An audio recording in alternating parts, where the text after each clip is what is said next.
So this question asks what it was like expanding the emotional capacity, empathy, what that felt like, and how I saw myself at the time. First, I just want to acknowledge that I am doing my first car video. This is the first time I've done a car video. I hear they're popular, and for some reason I decided to park outside a gym where there's a lot of bros just kind of walking back and forth. But when I first started the therapy and the journey of recovery. You're not really sure what you're doing in the beginning, and I had lived most of my life up until that point just thinking that I figured everything out. I'm funny, I come in a room, I make people laugh, I joke around, I'm pretty freewheeling and caring, but when it came to emotional issues, that I didn't know what to do. So part of dismantling that belief is really the feeling that you can change. And I would say that belief happened slowly. I was just recognizing things I was doing wrong along the process, and gathering information was huge. Reading books, listening to podcasts, I just ate all of it in. And as I did, I realized, oh man, this is a lot of information I didn't even understand or know. It was also making a lot of mistakes.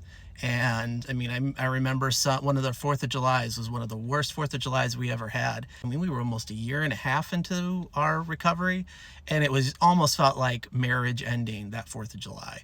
My wife really needed me to assure her. She was pushing back at me, and I wasn't pushing back in. I was starting to just kind of protect myself, and not from flaring up, but from just being quiet, shutting down. I realized, oh man, there's something else to do. Let me find out how to do it. I read a book about attachment styles, and that was a game changer as well for us, because I realized how avoidant I was, the purpose of my avoidant, being alone as a child a lot. I thrived on that, and it was difficult for me to, anyway, there's a lot of things there. I really believe that everybody can do that once they get over that initial fear of leaving behind the person that they built up for 30, 40, 50 years as a safe person to be at.